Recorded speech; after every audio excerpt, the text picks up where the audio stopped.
భగవద్గీత 2వ అధ్యాయము 56వ శ్లోకము. దుఃఖేష్వను విఘ్నమనాః సుఖేషు విగతస్పృహః వీతరాగభయక్రోధః స్థితధీర్మునిరుచ్యతే.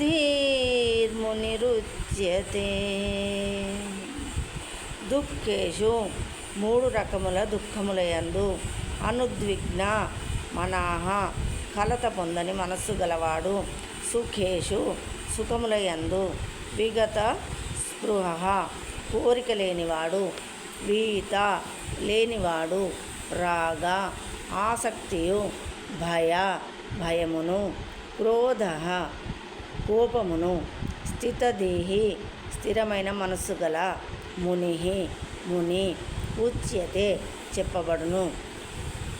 త్రివిధ తాపములందును కలతనందని మనస్సు గలవాడును, సుఖము కలిగినప్పుడు పొంగని వాడును, ఆసక్తి భయము క్రోధముల నుండి విడువడిన వాడును అగు మానవుడు స్థిరమైన మనస్సు గల ముని అని చెప్పబడును. భాష్యము.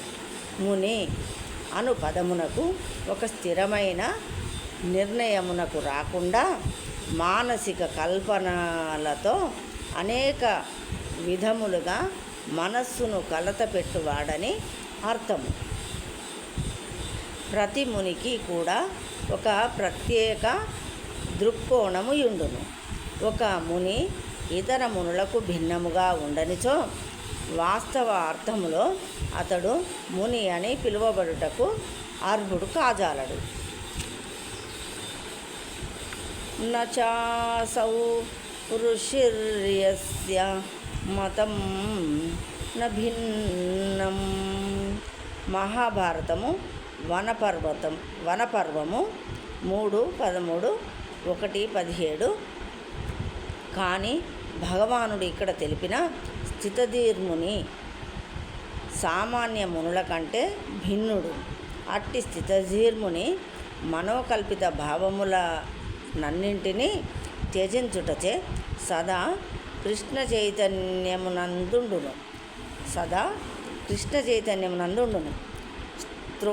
స్తోత్రరత్నము 43 ననుసరించి అతడు ప్రశాంత నిశ్శేష మనోరథాంతర. అతడు అన్ని రకాల మనోకల్పనా భావములను అధిగమించి శ్రీకృష్ణుడే లేక వాసుదేవుడే సర్వస్వమనడి స్థిర నిశ్చయము కలిగి ఉండును. వాసుదేవ సర్వమితి సమాహాత్మ సుదుర్లభ. అట్టివాడే స్థిరబుద్ధి కలిగినట్టి ముని అని చెప్పబడును.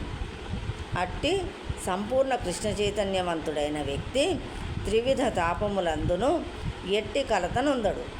ఎందుకనగా అతడు తన పూర్వజన్మ కర్మల చేత మరింత అధిక దుఃఖములను పొందుటకు పాత్రుడనని భావించుచు అట్టి తాపత్రయములన్నింటినీ భగవానుని కృపగా అంగీకరించును. అంతేకాకుండా భగవానుని కృపచేత తన దుఃఖములన్నీ సాధ్యమైనంత తక్కువ పరిమాణమున కలుగుచున్నవనియు అతడు విశ్వసించును. అట్లే సుఖము కలిగినప్పుడు అతడు ఆ సుఖమునకు తాను అర్హుడను కానని భావిస్తూ అట్టి కీర్తిని శ్రీకృష్ణునకు ఆపాదించును.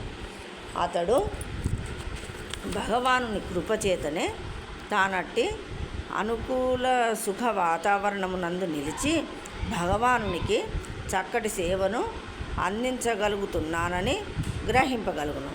భగవత్ సేవ కొరకు ఆ భక్తుడు ఎల్లప్పుడూ ధైర్యము కలిగి ఉండి క్రియాశీలుడై ఆసక్తి మరియు అనాసక్తులచే ప్రభావితుడు కాకుండును. ఇంద్రియ సుఖము కొరకు దేనినైనను గ్రహించుటయనున్నది ఆసక్తి కాగా అట్టి భౌతిక ఇంద్రియ సుఖములందు ఆసక్తి లేకుండా అనాసక్తి అనబడును. కానీ కృష్ణ చైతన్యమునందు నెలకొనినట్టి వ్యక్తి జీవితము శ్రీకృష్ణ భగవానుని సేవ కొరకే అంకితమై ఉండుట చేత అతడు అట్టి ఆసక్తి మరియు అనాసక్తులకు అతడు అతీతుడగును. కనుకనే తన ప్రయత్నములు విఫలమైనను అతడు ఏమాత్రము క్రోధమునకు గురికాడు. విజయము లభించినను లభింపకున్నను కృష్ణ చైతన్యవంతుడు సర్వదా స్థిర నిశ్చయమును కలిగి ఉండును. జయ శ్రీకృష్ణ.